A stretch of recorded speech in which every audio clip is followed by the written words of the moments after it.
तनगु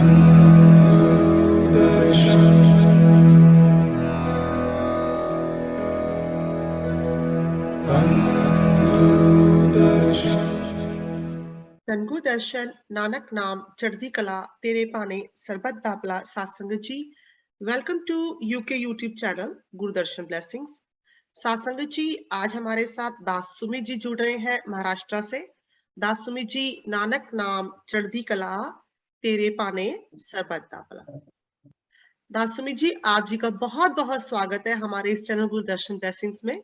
और बहुत बहुत धन्यवाद कि आज वहां पर आपके इलेक्ट्रिसिटी जा चुकी है, क्योंकि वेदर काफी खराब है महाराष्ट्र में और उसकी वजह से आपके वहां पे थोड़ी सी बिजली का थोड़ा मसला चल रहा है। फिर भी आप हमें इंटरव्यू दे रहे हैं, तो इसके लिए बहुत बहुत धन्यवाद, बहुत बहुत धन्यवाद आपका। तो सबसे पहले दास सुमित जी, मुझे ये बताइए कि आप कितने साल के हैं? मेरी उम्र अभी 21 साल की। 21 साल की है। तो जब सबसे पहले आप मिले गुरु महाराज जी को, या सबसे पहले आपने गुरु महाराज जी को जाना, वो हम पता करते हैं अभी कैसे मिले, क्या हुआ, तो ये बताइए कि उस वक्त आपकी उम्र क्या थी? उस वक्त मेरी उम्र 14 साल की थी। 14 साल की 2014। थी। ठीक हाँ, है। जब तो जी बोलिए। महाराज जी के शुरू टीवी पर प्रोग्राम्स आते थे। अच्छा, तो आप गुरु महाराज जी के तो मैं प्रोग्राम उसी टीवी पर टाइम देखते बड़े। थे? उनका प्रोग्राम टीवी पर देखते थे आप? हाँ, ठीक है, ठीक है। हाँ, तो आपको, जैसे मुझे लग रहा है बातचीत करके, जैसे मैंने आपसे बात की, आपको हिंदी आती है, तो पंजाबी आपको समझ आ जाती थी गुरु महाराज जी की? नहीं, शुरू शुरू में तो नहीं आती थी पंजाबी समझ में। अच्छा। हाँ, फिर मैंने वहीं पर ही बैठकर महाराज जी से अरदास की। अच्छा। ठीक है, हे गुरु महाराज जी, आप जो कोई भी हो, मैं तो नहीं जानता आपको, लेकिन आप जानते होंगे जरूर। तो कृपा कीजिए मुझे आपकी वाणी समझ में आ जाए। तो अच्छा, ठीक 3 दिन बाद महाराज जी की कृपा हुई, मुझे पंजाबी समझ में आने लगी। आनी शुरू हो गई। ठीक है, ठीक है।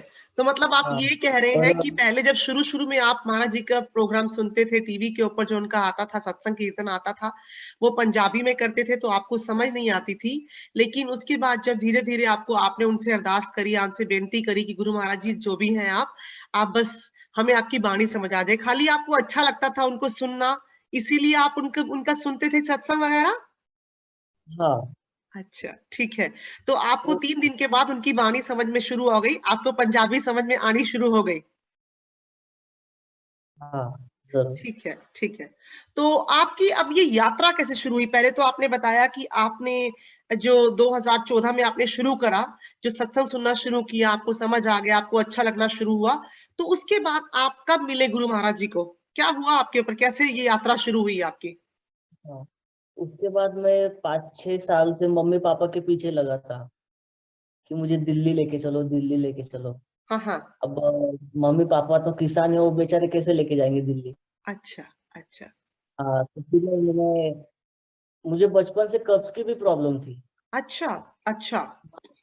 तो महाराज जी के आशीर्वाद से मुझे पता लगा कि मैंने कहीं पर ठीक नहीं होना। अच्छा, मैंने हर तरह की दवाई, हर तरह की जो भी मेडिसिन हो, आयुर्वेदिक जो भी हो, सब खा के देखी, सब अच्छा, सब बड़े बड़े डॉक्टर्स के पास, बड़े बड़े सर्जन के पास गया था, अच्छा, लेकिन सबने एक ही जवाब दिया कि ये बच्चा कभी ठीक नहीं होगा। अच्छा। हाँ, तो ऐसे करते करते 5-6 साल बीत गए। हुँ। मुझे प्रॉब्लम बढ़ती जा रही थी मेरे शरीर में।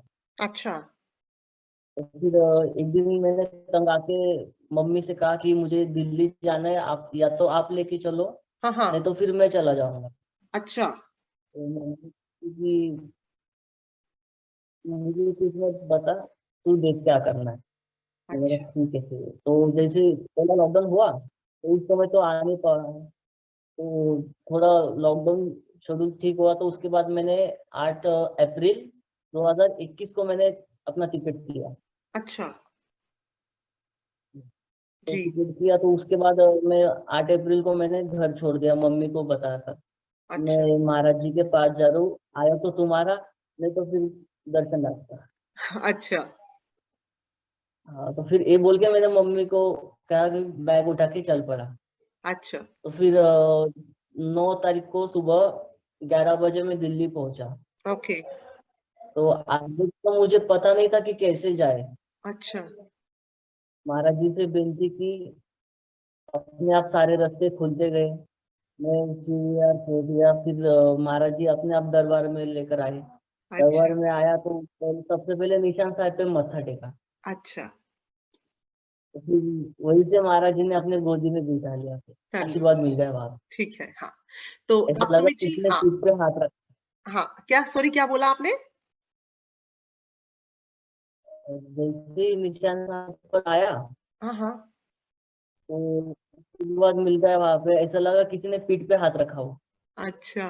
अच्छा। ओके, ठीक है। तो गुरु का आशीर्वाद तभी तो से मिल गया आपको, आप ये कह रहे हैं? जी जी। ठीक है। तो थोड़ा सा मैं यहाँ पर बताऊंगी, क्योंकि थोड़ा सा आपका कनेक्शन का थोड़ा प्रॉब्लम हो रहा है, क्योंकि जैसे आपने मुझे बताया कि वहां पर थोड़ी इलेक्ट्रिसिटी नहीं है, तो आप जो है, और मौसम काफी खराब है महाराष्ट्र में इस वक्त, तो इसकी वजह से थोड़ा सा आपका जो इंटरनेट का कनेक्शन वो ठीक नहीं है। तो मैं थोड़ा साथ संगत को यहाँ बताती हूँ आपके बिहाफ पे, जो आपने बताया है, जिनको समझ आ गया अच्छी बात है, हो सकता है कईयों को ये समझ नहीं भी आ रहा हो, थोड़ा इंटरनेट की प्रॉब्लम हो रही है। तो मैं साथ संगत जी को यहाँ बताना चाहूंगी कि दास सुमित जी जो है, वो 4-5 साल से जो है 2014 से गुरु साहिब जी का जो है वो सत्संग सुन रहे थे टीवी के ऊपर, और उनको उनकी वाणी समझ नहीं आती थी, क्योंकि पंजाबी में गुरु महाराज जी ज्यादातर सत्संग करते थे। तो उसकी वजह से आपको समझ नहीं आती थी। आप महाराष्ट्र के हैं, आप हिंदी बोलने वाले हैं, आपके माता पिता खेती बाड़ी करते हैं, किसान हैं। तो उसमें आपने बोला कि आपको अच्छा लगता था, आपने अरदास करी, गुरु महाराज जी को हाथ जोड़ के बेनती करी कि महाराज जी आप जो भी हैं गुरु साहिब जी, आप एक सुनिए, आप मुझे अच्छे लगते हैं, मैं आपका सुनता हूँ प्रोग्राम, तो आप कृपा करें कि मुझे आपकी वाणी, मुझे आपकी जो भाषा जो आप बोल रहे हैं, जिसमें आप सत्संग कर रहे हैं, वो मुझे समझ आ जाए।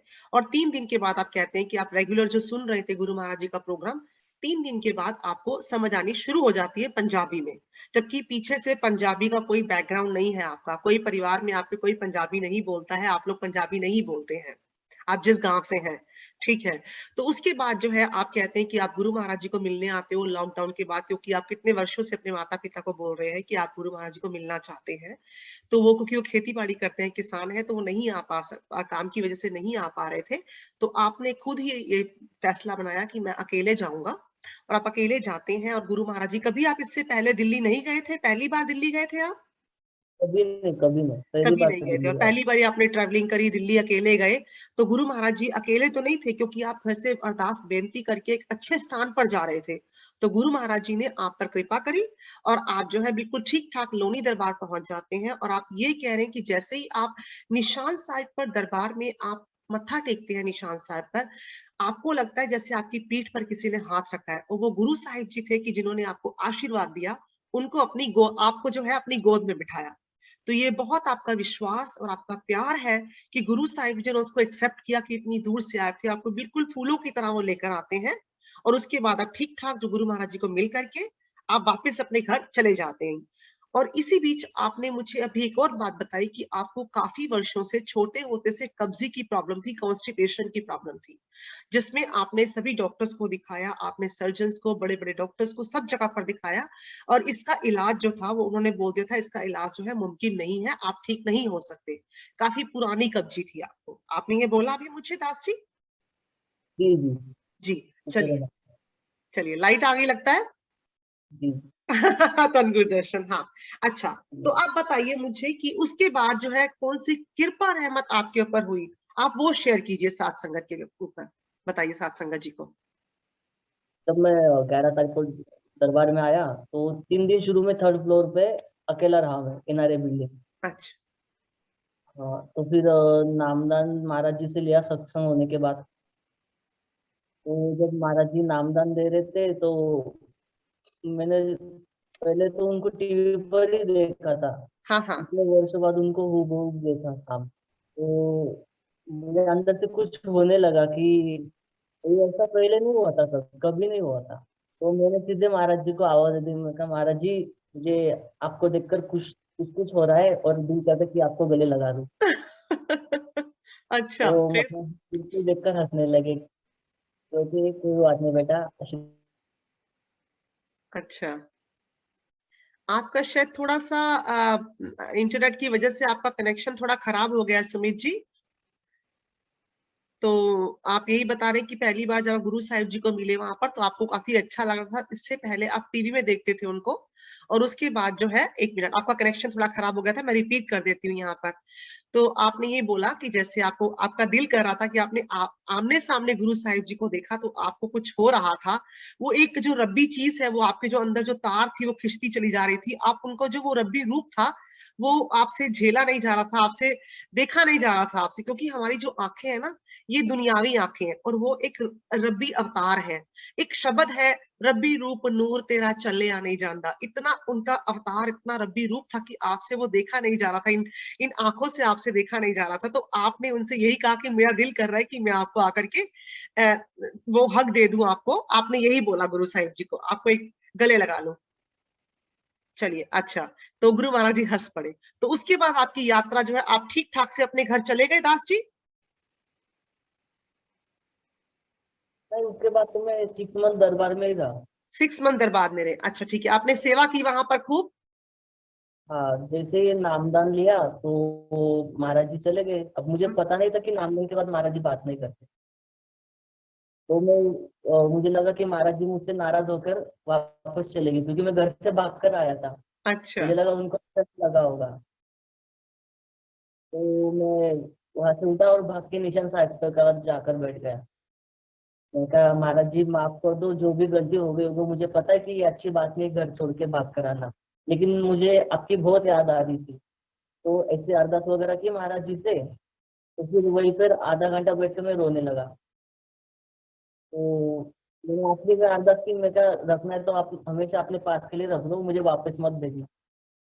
तो ऐसा हुआ तो फिर बच्चे, गुरुकुल के बच्चे आ गए सेवा करने के लिए। तो बच्चों के साथ मैं भी सेवा करने लग गया। तब मैं किसी को नहीं जानता था, किसी को नहीं जी। जानता था। जी। तो सेवा करते करते मैं थोड़ा सा आगे बढ़ा तो उसमें मैं कैलाश बाबा जी दिख गए। जी। तो कैलाश बाबा जी ने एक बच्चे को भेजा कि उसको बुला कर लाओ, कौन है नया लड़का। तो वो मेरे पास आया, कहते कि आपको बाबा जी ने बुलाया। हाँ हाँ। तो मैंने पहली बार में इग्नोर कर दिया। तो फिर दूसरी बार फिर बुलाया, फिर मैं गया उनके पास। तो बाबा जी ने पूछा कि कहाँ से आए हो, कहाँ पर रहते हो, क्या बात है। तो मैंने बाबा जी को सारी हकीकत बता दी कि जी। मैं जी। घर से भाग कर आता हूँ, जी। जब महाराज जी के पास रहना है। तो फिर बाबा जी ने सिर पे हाथ रखा, आशीर्वाद दिया और अपने साथ रख लिया। ठीक है। चलिए, ये तो आपकी यात्रा यहाँ तक हो गई। अच्छा, इसमें आप बार बार यही बोल रहे हैं कि आप भाग कर आए। देखिए, आपने खुद मुझे अभी बताया था कि आपने ये बोला कि मैं अपने पापा, अपनी मम्मी को बता करके आया था कि मैं गुरु साहिब जी के पास दिल्ली में जा रहा हूँ। आपने मुझे अभी बताया था, अभी थोड़ी देर पहले। तो इसको भागना नहीं कहते हैं, ठीक है। हाँ, आपके माता पिता आपके साथ नहीं आए थे, क्योंकि वो बेचारे खेती बाड़ी करते हैं, किसान है, तो वो नहीं आ पाए काम की वजह से। आप अकेले आए, वो बात है, लेकिन आप अपनी माता जी को बता करके आए थे कि मैं गुरु दरबार में जा रहा हूँ, क्योंकि आपको बहुत याद आ रही थी उनकी। चलिए, उसके बाद जो है, अब आपकी माता जी कब मिली, आपके ऊपर कौन सी कृपा हुई, अब वो बताइए हमको जरा, सत्संगत जी को। उसके बाद तो मैंने मम्मी पापा को फोन किया, मैं कहा मुझे महाराज जी मिल गए, उन्होंने आशीर्वाद भी दिया, नामदान भी दिया कि आप आ जाओ दिल्ली। अब पता नहीं क्या हो, तो वो आ नहीं रहे थे दिल्ली। चलिए, ठीक है, काम की वजह से, हाँ। फिर हाँ उसके जी। बाद मैं गुरुकुल में कुछ दिन रहा। फिर मुझे पापा ने घर पर बुलाया कि आजा, अभी शादी का प्रोग्राम है घर पे, तो तू आजा घर पर। तो फिर बड़ा मन को समझा कर घर पर गया। तो वहां पर मेरी तबीयत खराब हो गई थी। अच्छा। तो मम्मी पापा मुझे हॉस्पिटल लेकर गए। तो डॉक्टर को दिखाया तो डॉक्टर उसने फिर मना कर दिया कि अब ये बच्चा ठीक नहीं होगा, आप इसको घर पर वापस लेकर जाओ। अच्छा। तो फिर से मैंने मम्मी पापा को कहा कि चलो एक बार चलते महाराज जी के पास। तो मम्मी आई मेरे साथ दिल्ली वापस। दिसंबर दिसंबर में शायद 8 अमावस के दिन आई थी मम्मी। हम्म। तो महाराज जी से मिले अमावस के समागम पर। ठीक है। तो मैंने महाराज जी से बात की, महाराज जी मुझे 5 साल से कब्ज की प्रॉब्लम है, हाँ हाँ। किसी भी डॉक्टर से कोई भी दवाई से मैं ठीक नहीं हो रहा। हम्म। महाराज जी ने गुरु प्रसादम, सुखवर्जन वटी नाम है उसका। तो महाराज जी कहते कि इसको लेना। पहले उन्होंने सारी इंफॉर्मेशन बता दी कि कैसे लेना है। अच्छा। तो मम्मी कहती महाराज जी को, महाराज जी ये पढ़ाई नहीं करता, कुछ नहीं करता। महाराज जी कहते कोई बात नहीं, सब करेगा आज के बाद। अच्छा। हाँ, तो महाराज जी से आशीर्वाद मिल गया, तो मेरी पढ़ाई भी अच्छे से हो रही है, सब काम अच्छे से, तो वो और जो मैं आपने पूरा बात, ठीक हो गया। ठीक हो गया। मैं वही पूछने वाली थी आपसे कि आपने जो 5 साल 6 साल पुरानी जो आपको कब्जी की प्रॉब्लम थी, आप परेशान थे, डॉक्टर से जवाब दे दिया। आपकी माता जी दिल्ली लेकर आती हैं आपको, क्योंकि जब आप वापस जाते हैं तो वहां पर आपके पिताजी का शायद आपको फोन आया था कि आपने वापस जाना है, आप चले जाइए, आपके बड़े भाई की शादी है। तो उसके बाद जो है आप जो है वापस जाते हैं। वहां पर आपकी तबीयत काफी खराब होती है, माता पिता डॉक्टर के पास लेके जाते हैं और डॉक्टर यही कहता है कि आप ठीक नहीं हो सकते, इसका अब इलाज नहीं है, आप नहीं बच सकते। तो उसके बाद आपकी माता जी जो है आपको दिल्ली में गुरु महाराज जी के पास लोनी दरबार लेकर आती हैं, और लोनी दरबार में आपको गुरु महाराज जी प्रसादम देते हैं, उससे आप बिल्कुल ठीक हो जाते हैं। आप खुद कह रहे हैं कि जो इतनी पुरानी कब्जी थी वो ठीक हो जाती है आपकी। ठीक है। और आपकी माता जी ने शिकायत लगाई कि आप पढ़ते नहीं है बिल्कुल भी, उसके बाद आप पढ़ाई में भी आपका ध्यान लगने लग गया, गुरु का आशीर्वाद मिल गया आपको, और ऊपर से गुरु जी, का आशीर्वाद तो मिला ही मिला, साथ में आपने मेहनत भी की होगी। तो आपने मेहनत की होगी तो उसकी वजह से आप जो है आप पढ़ना लिखना शुरू हो गए। तो उसके बाद आपने उसके बाद क्या किया, कैसे बताइए थोड़ा सा, कैसे मतलब पढ़े लिखे तो कैसे मेहनत कैसे करी, क्या करते हैं आजकल, आप क्या पढ़ रहे हैं आप? पापा ने मुझे नासिक में एडमिशन लेकर दिया, एनिमेशन एनिमेशन का स्टूडेंट एनिमेशन हो गया। में? अच्छा, एनिमेशन की स्टडी कर रहे हैं आप नासिक के अंदर? अच्छा, ठीक है। और उसके बाद जो है कुछ और भी करते हैं साथ साथ में? हाँ, उसके बाद मैं महाराज जी के लिए शेर और शायरी भी करता हूँ। अच्छा, शेरो शायरी करते हैं गुरु महाराज जी के लिए, कुछ सुनाएंगे हमें आप थोड़ा सा? हाँ, जरूर। सुनाइए। आ, अपना पता मिले न खबर यार की मिले, दुश्मन को भी ना ऐसी सजा प्यार में मिले, उनको खुदा मिले है खुदा की जिन्हें तलाश, उनको खुदा मिले है खुदा की जिन्हें तलाश, मुझको बस एक झलक मेरे हुजूर महाराज दर्शन दास की। वेरी गुड, बहुत अच्छा कि आप जो है जिसको जो चाहिए संसार में वो ले लीजिए, लेकिन आपको तो उस परमात्मा की जो हमारे हुजूर महाराज जी दर्शन दास जी हैं, आपको सिर्फ उनकी झलक चाहिए और कुछ नहीं चाहिए, सिर्फ उनका आशीर्वाद, उनका प्यार और उनके दर्शन करना चाहते हैं आप। आपने अपनी कविता में ये लिखा, बहुत अच्छा लिखा, बहुत खूब। तो मुझे आप ये बताइए, जैसे आप बता रहे कि आप 21 साल के हैं, 14 साल की उम्र में आप जो जुड़े इस मिशन के साथ, आपको क्या अच्छा लगता है आपके गुरु महाराज जी के अंदर, सात संगत के अंदर आपको क्या चीज अच्छी लगती है, ये बताइए हमें। वैसे तो गुरु महाराज जी मेरे लिए तो छत्रपति शिवाजी महाराज है। दर्शन, अच्छा। हाँ हाँ। तो कुछ जी। क्योंकि निश्चय का महामेरु, बहुत जना सी आधारू, अखंड स्थिति का निर्धारू, श्रीमंत योगी, श्रीमंत योगी है। जी, मतलब कि आपको गुरु के अंदर जो है वो क्या लग रहे हैं, छत्रपति जो शिवाजी महाराज है वो आपको उनके अंदर, गुरु के अंदर दिख रहे हैं आपने। ये आपका भाव है, आपका प्यार है, आपका विश्वास है। ऐसे गुरु को बल बल जाइए आप मुकत मोहे तारे। मोहित। हाँ, तो वही है जो आपके अंदर भाव दिख रहे हैं, वो वही है कि आप यही कह रहे हैं कि हमें तो बस गुरु मिल गया है और मुझे इस गुरु में सब कुछ ही दिख रहा है, सब कुछ वो छत्रपति जो शिवाजी महाराज हैं आपको उसके अंदर दिख रहे हैं। ठीक है। तो अब आप अगर आखिर में अगर सात संगत जी को कोई संदेश या कोई मैसेज देना चाहते हैं तो इस चैनल के माध्यम से आप दे सकते हैं।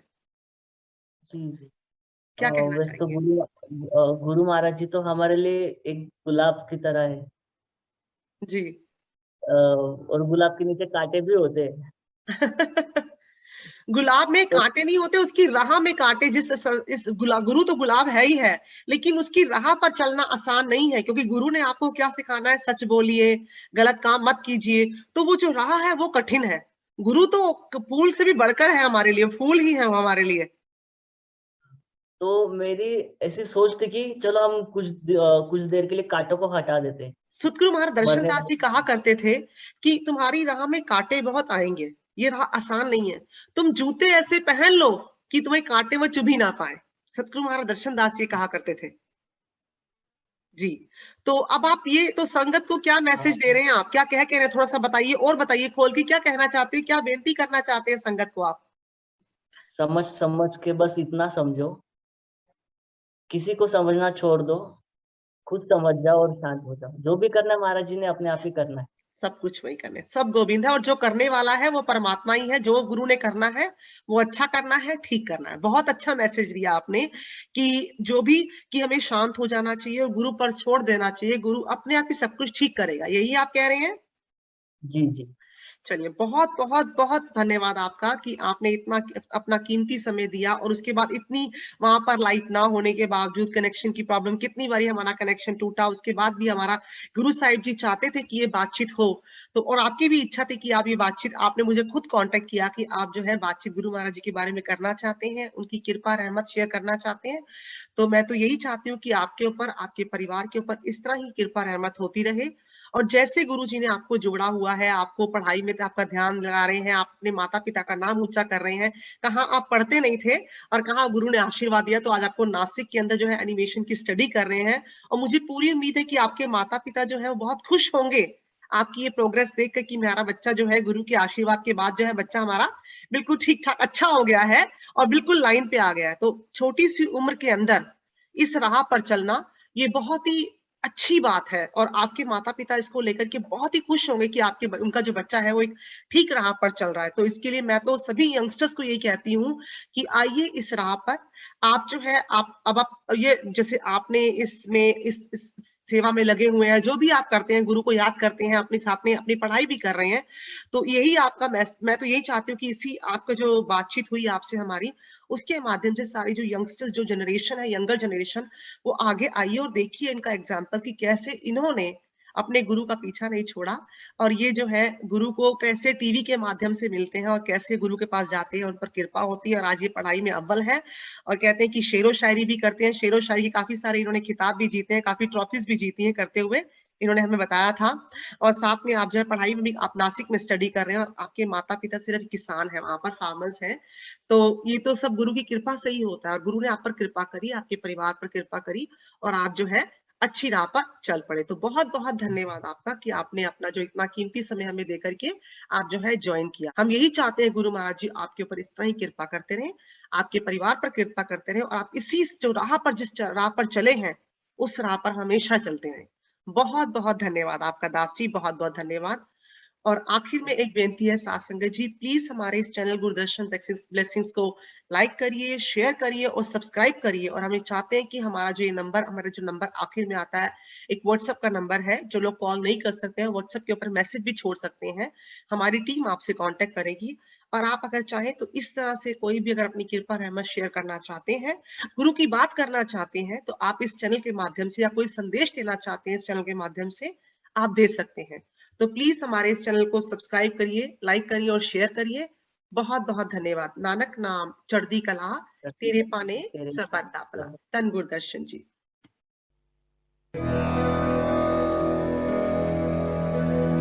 धन